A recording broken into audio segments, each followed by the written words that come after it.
Hi friends, welcome to Hanvika foods. ఈరోజు వీడియోలో special egg masala కర్రీని ధాబా స్టైల్లో ఎలా చేసుకోవాలో చూపించబోతున్నానండి. ఇది పెప్పర్ ఎగ్ మసాలా కర్రీ అన్నమాట. ఇంట్లో ఎగ్స్తో ఈ కర్రీ చేస్తే అందరూ చాలా అంటే చాలా ఇష్టంగా తింటారు. టెక్స్చర్ చూస్తే అర్థమైపోతుంది. అన్నం, బిర్యానీ, పులావ్, పుల్కా, రోటీ, పరోటా ఇలా ఎందులోకి తీసుకున్నా చాలా అంటే చాలా బాగుంటుంది. ఎక్కువ గరం మసాలాలు వాడకుండా ట్రెడిషనల్ స్పైసెస్ని యూజ్ చేసి స్పైసీగా టేస్టీగా ఈ ఎగ్ మసాలా కర్రీని చేసుకోవచ్చు. ఈ ఎగ్ మసాలా కర్రీతో పాటుగా ఎగ్స్ని ఎలా బాయిల్ చేసుకోవాలో టిప్స్తో సహా చెప్తున్నానండి. ఎగ్స్ని బాయిల్ చేసేటప్పుడు గుడ్డు పైన పెంకు రాకపోతే చాలా విసుగొచ్చేస్తుంది కదా. నేను చెప్పే టిప్స్ని చూసి ఓసారి ట్రై చేయండి. మరి లేట్ చేయకుండా ఎగ్ మసాలా కర్రీ చేసే ఆ రెసిపీ ప్రాసెస్ ఏంటో ఇప్పుడు చూసేద్దాం రండి. ముందుగా ఎగ్స్ని బాయిల్ చేసి తీసుకుందాం.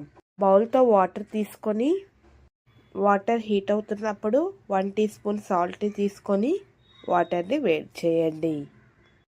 ఇలా వేడవుతున్న వాటర్లోకి 4 నుంచి 6 గుడ్లు వరకు తీసుకొని ఉడికించండి.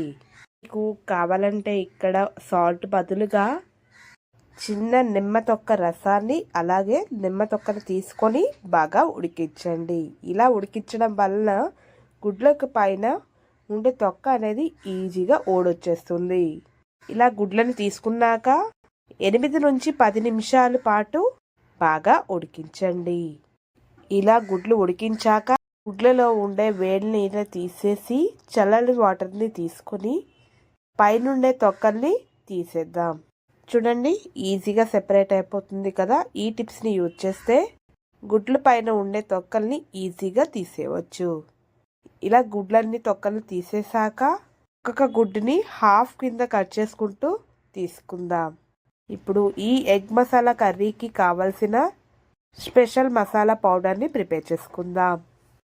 1 టీ స్పూన్ ధనియాలని, 1/2 టీ స్పూన్ మిరియాలని, 1/2 టీ స్పూన్ జీలకర్రని, 1/2 టీ స్పూన్ సోంపుని ఇలా వీటన్నిటిని తీసుకొని మెత్తని పొడిలా చేసుకొని తీసుకుందాం. గ్రైండ్ చేసుకున్న పొడిని ఒక బౌల్లోకి తీసుకొని పక్కన పెట్టుకుందాం.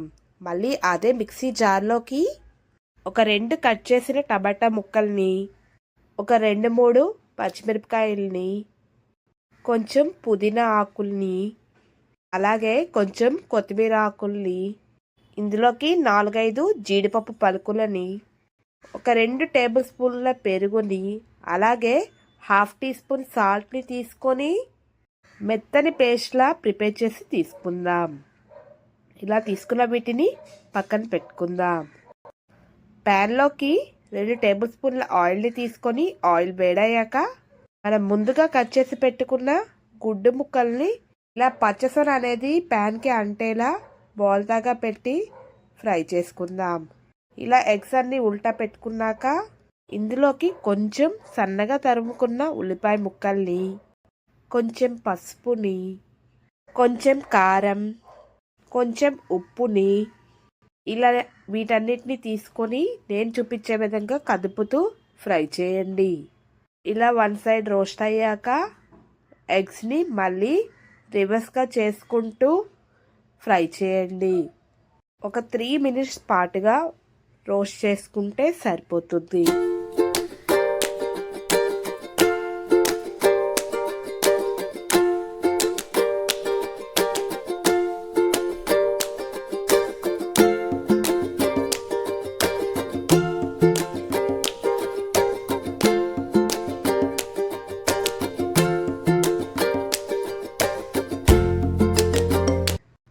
ఇలా ఎగ్స్ అన్నీ రోస్ట్ చేసుకున్నాక ఈ ప్యాన్ని పక్కన పెట్టుకుందాం.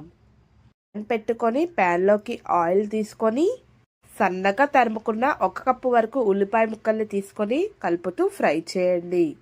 ఉల్లిపాయలు అనేవి చిన్న ముక్కలుగా కట్ చేసుకొని తీసుకోండి. ఉల్లిపాయలు అనేవి నూనెలో బాగా ఫ్రై అవ్వాలి. ఉల్లిపాయలు అనేవి ఎంత బాగా వేగితే గ్రేవీలో థిక్నెస్ అంత బాగా వస్తుంది. ఉల్లిపాయలు అనేవి గ్రేవీలో అస్సలు కనిపించకూడదు, అంతలాగా ఫ్రై అయిపోవాలి. ఇలా వేయించుకునేటప్పుడు 1 టీ స్పూన్ అల్లం వెల్లుల్లి పేస్ట్ తీసుకొని కలుపుతూ ఫ్రై చేయండి.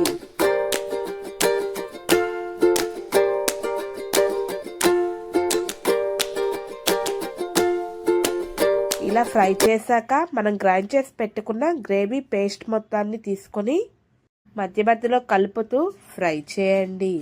ఈ గ్రేవీ అంతా ఫ్రై అయి ఆయిల్ ఇందులో నుంచి పైకి తేలేంత వరకు ఫ్రై చేసుకోవాలి.